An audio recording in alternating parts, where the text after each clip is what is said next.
கல்யாணம் சுத்த வேஸ்ட்ங்க. ஆனா குழந்தை பெத்துக்க நான் ரெடி.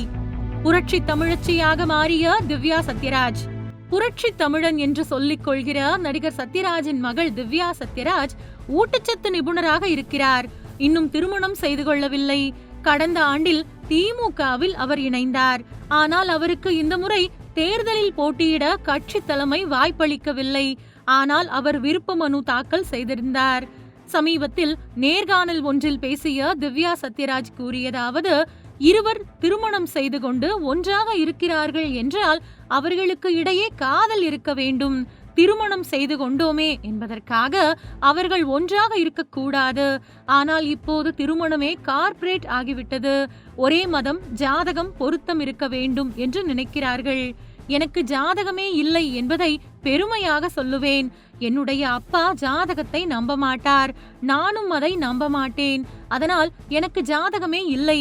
ஜாதகம் பார்த்து பொருத்தம் பார்த்து நடக்கும் கார்ப்பரேட் வெட்டிங்கை நான் வெறுக்கிறேன்.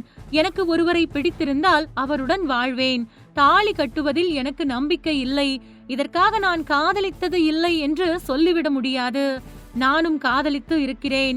எனக்கும் பல ப்ரப்போசல்கள் வந்தது. எனக்கும் பிரேக்கப் நடந்தது. ஆனால் ஒரு சின்ன வித்தியாசம் என்னவென்றால், ராஜா ராணி படத்தில் வருவது போல அப்பாவிடம் சென்று அழமாட்டேன். தனியாக பாத்ரூமுக்குள் சென்று நான் அழுதிருக்கிறேன். திருமண விஷயத்தில் அப்பா இதுவரை என்னிடம் எதுவும் சொன்னதில்லை. நான் தனியாக இருந்தாலும் அவர் சந்தோஷப்படுவார். விரும்பிய ஒருத்தருடன் வாழ்ந்தாலும் அவர் சந்தோஷப்படுவார். ஆனால் என்னுடைய இரண்டு கண்கள் என்னவென்றால், ஒன்று நியூட்ரிஷன், மற்றொன்று அரசியல் மட்டும்தான்.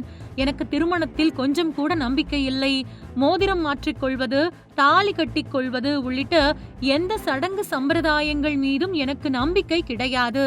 திருமணம் செய்து கொள்வதற்கு ஒரே மதம், ஒரே ஜாதி என்று இருக்க வேண்டிய அவசியமும் கிடையாது.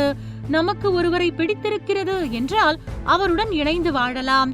அதற்கு திருமணம் செய்து கொள்ள வேண்டும் என்று அவசியமில்லை. அதற்காக இருவரும் ஒரே வீட்டில் இருக்க வேண்டும் என்றும் அவசியமில்லை. மேலும் திருமணம் செய்து கொண்டுதான் குழந்தை பெற்றுக்கொள்ள வேண்டும் என்பதையெல்லாம் நான் ஏற்க மறுக்கிறேன். திருமணம் செய்து கொள்ளாமல் குழந்தை பெற்றுக்கொள்ளலாம். அப்படி யாராவது குழந்தை பெற்றுக்கொண்டால் அதை நான் எதிர்க்க மாட்டேன்.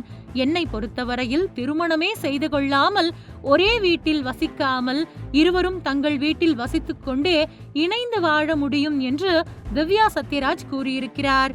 இவரது விவகாரமான இந்த கருத்துக்கள் இப்பொழுது இணையத்தில் பேசுபொருளாகி பெரிய விவாதமாக மாறியிருக்கிறது.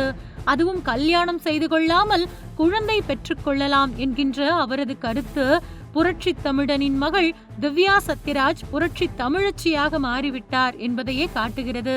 திருமணம் செய்து கொள்ளாமல் முரட்டு சிங்கிளாக வாழ முடிவெடுத்த பிறகு இப்படித்தானே எடக்கு மடக்காக எதையாவது பேசி சமாளிக்கணும் என்று ரசிகர்கள் கலாய்த்து வருகின்றனர்.